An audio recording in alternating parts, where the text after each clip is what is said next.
What up, it's your boy Terrell, also known as IllSounz, and this is Meet the Artist.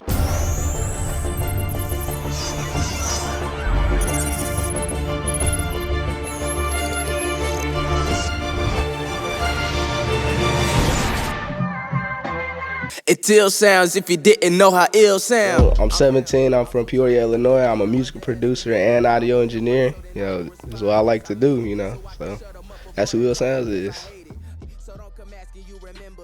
To be honest, I didn't have that one thing that I looked at and was like, oh yeah, I want to be a musical producer. It's just kind of something I've naturally been doing since I was young. It started out on drums or whatnot. So, I was a musician first, then producer second. So it started out with me in music, percussion wise. I was on the drum line. And then my dad was a producer, so that was always in the back of my mind. But I guess it was just something that I tried it once, and it was like, hey, this is what I like. So so like producing, I learned that audio engineering is a good supplement to producing when you're starting out. Eventually I'll fade away from audio engineering because producing is my first passion, but I also like audio engineering. But what made me realize, hey, I should do this is when I'm producing, everybody has their start and out point, and not everybody gets that lucky hit on the radio and takes off. So everything moves slowly. And so I was trying to figure out different ways on how to make just a little bit of extra revenue or whatever. And then my dad, he does the same thing. He's also an audio engineer, and I seen him doing the same thing. So I was like, I'll give it a shot. So, I fidgeted around with stuff here and there, and then I realized, I'm pretty decent at it. And so I was like, I could probably do this. So I kept doing it and learning, and then I do it now.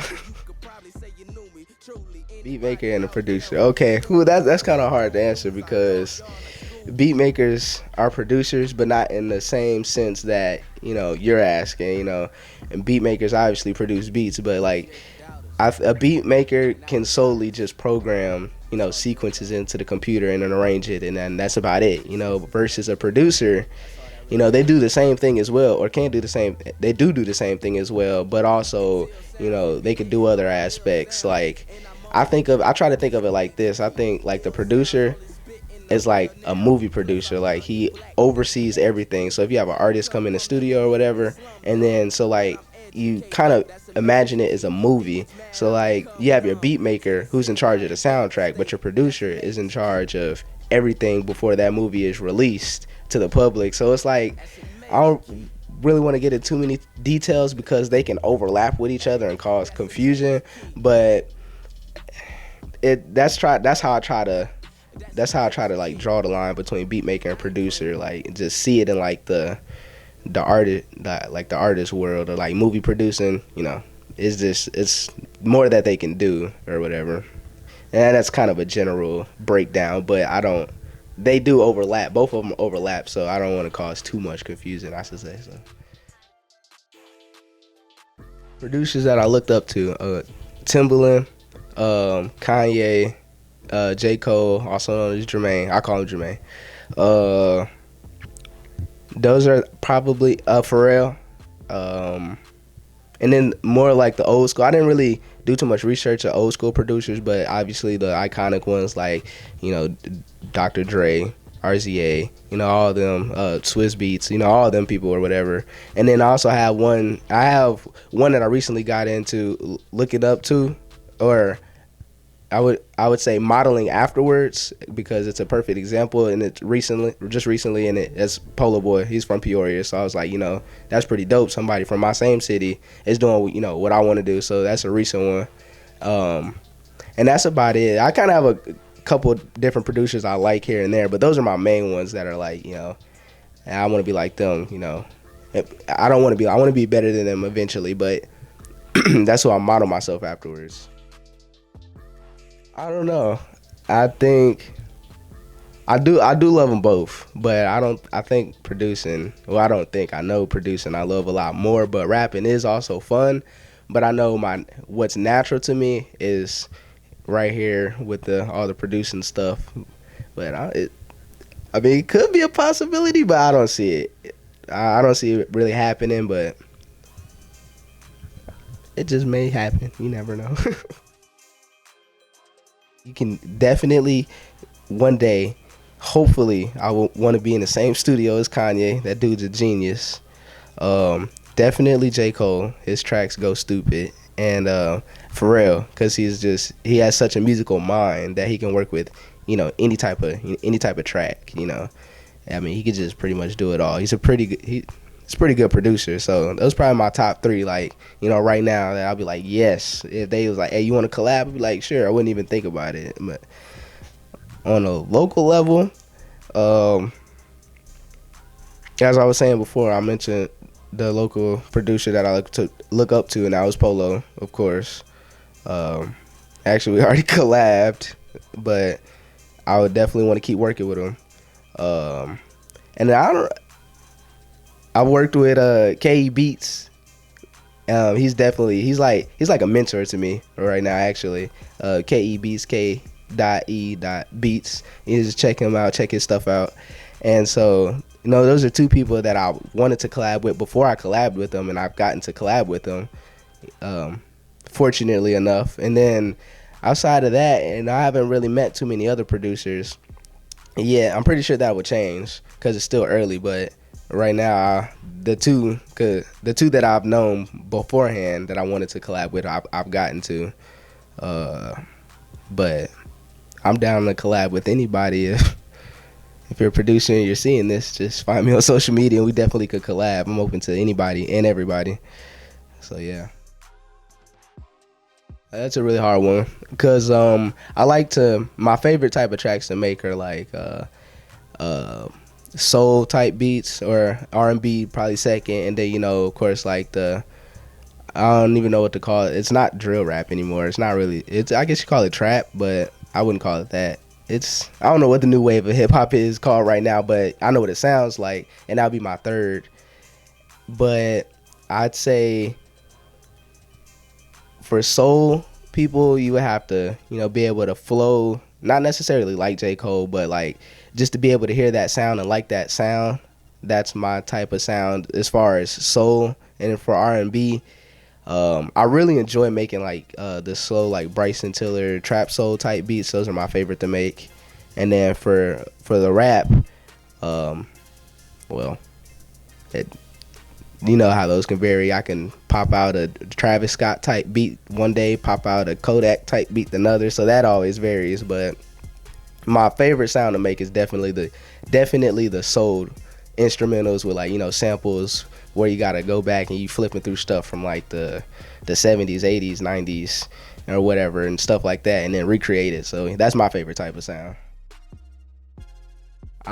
Chance, Kendrick, J. Cole, Drake, and then the fifth one's always a toss up. The last one's always a hard one. But I definitely would want like a female. And I'm trying to toss it up between like Beyonce or Rihanna, but I think I'm about to go with Rihanna. So you got your male artist, and then you got the female artist that I would definitely want to hop on one of my tracks one day. Top 5 go to rap. Oh, this is interesting. This is controversy right here. You got Lil Wayne. You got J. Cole. You got Eminem. Can't forget him. And then those are my top 3 go-to now. For my last 2 of rap, solely lyrically, I'm gonna have to say, Kendrick, he's up there. Can't forget him. And I don't know about the fifth one's kind of hard. I think I'm gonna have to go with man, that fifth one's really hard. I'm gonna go ahead and say Jay-Z, even though he ain't working with a lot of projects right now, but you can't excuse the projects in the past. So that's my top 5 right there. To make a lot of fire content, and then to reach out to as many people as possible. Like, I really want to be able to market myself and really brand myself and get my name out there, because I feel like I'm at that level where I can start reaching out to people. I have quality beats. It'd be I feel worth it enough to reach out to people, and then they'll positively respond back and be like, hey, I like this guy's beats or whatever. So that's my goal, is to make a lot of fire content and just to reach out. My message to everybody, starting specifically with upcoming producers like myself, I'd say learn the game as far as like deals, publishing rights and all that good stuff. That's a whole ocean to dive in itself. But I also say try to learn like an instrument. For me right now, I've played multiple instruments. I've done the drums, I played saxophone, I played trumpet.